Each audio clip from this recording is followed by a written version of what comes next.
Kisah penculikan aktivis era Orde Baru kembali diungkit Cawapres Muhaimin Iskandar. Wakil Anies Baswedan ini mengungkapkan hal tersebut saat mengisi kuliah umum di depan ratusan mahasiswa Universitas Muhammadiyah Riau, Umri Pekanbaru Riau, Sabtu 2 Desember 2023. Mulanya, Caimin memperkenalkan sejumlah kader Partai Kebangkitan Bangsa PKB yang menemaninya menjalani kampanye di Pekanbaru. Saya bersama rombongan banyak sekali, tidak usah saya sebutkan, salah satunya Wakil Ketua MPR dan Ketua Komisi DPR RI. Wakil Ketua MPR ini orang kampung, dari Bawean sana Gresik, tapi karena tekun, serius, dan mikir orang lain, akhirnya bisa duduk jadi Wakil Ketua MPR. Saya juga bareng ada Ketua Komisi 6, mana Pak Faisal Reza ada? Nah, itu. Pak Faisal Reza ini Ketua Komisi 6. Ia lantas menceritakan latar belakang Riza yang merupakan aktivis mahasiswa dan pernah menjadi korban penculikan di era Orde Baru. Pak Reza ini saking hobinya demo, gerakan rakyat sampai diculik oleh rezim Orde Baru, tim Mawar dihilangkan.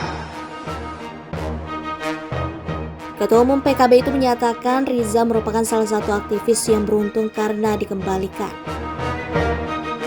Harusnya sudah hilang dia ini, tapi Allah memberikan pertolongan, disiksa segala macam bisa selamat. Allah memberikan pahala, akhirnya bisa jadi Ketua Komisi DPR RI.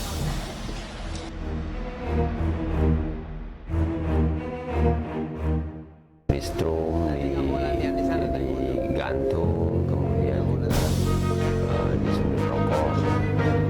Kalau di strum seluruh tubuh, jadi termasuk di kepala, misalnya ada 4 alat strum diletakkan di beberapa tempat persendian gitu, dan secara bersama-sama mereka nyalakan sehingga saya seperti terlontar ke atas dan jatuh sampai kursi patah. Diketahui, Riza merupakan salah satu aktivis reformasi tahun 1998 hingga 1999. Setelah bebas dari penculikan, ia bergabung dengan Ikatan Keluarga Orang Hilang Indonesia atau IKOHI. Ia lantas bergabung dengan PKB pada tahun 2008 dan melaju ke Senayan dari daerah pemilihan Dapil Jawa Timur II yang meliputi Kabupaten dan Kota Probolinggo serta Pasuruan. Budiman Sujatmiko menanggapi isu penculikan aktivis 1998. Politikus PDIP itu mengatakan bahwa Ketua Umum Partai Gerindra Prabowo Subianto mengaku sudah memulangkan seluruh korban penculikan. Hal tersebut disampaikan Budiman dalam program Gaspol seperti disiarkan YouTube Kompas.com pada Rabu 26 Juli 2023. Budiman mengatakan bahwa Prabowo mengakui dirinya memang menculik para aktivis, namun Prabowo disebut sudah mengembalikan semua korban penculikan ke rumah masing-masing. Tetapi terkait aktivis lain yang hingga saat ini tidak diketahui keberadaannya, Prabowo mengakui tidak mengetahui nasib mereka. Budiman mengatakan bahwa hal itu diketahuinya saat melakukan wawancara dengan Prabowo di tahun 2002 lalu. Budiman menyebut pertemuan di tahun 2002 itu adalah kali pertama dirinya bertemu dengan Prabowo. Adapun saat peristiwa penculikan terjadi pada tahun 1997 sampai 1998, Prabowo masih menjabat sebagai Komandan Jenderal Kopassus. Kopassus diketahui membentuk tim kecil bernama Tim Mawar yang melakukan operasi penculikan.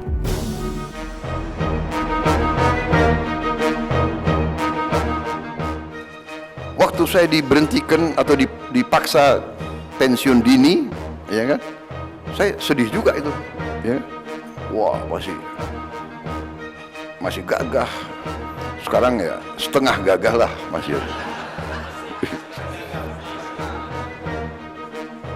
Tapi dengan saya masih muda, sudah pensiun saya, karena dulu ya memang saya pensiun nggak punya apa-apa.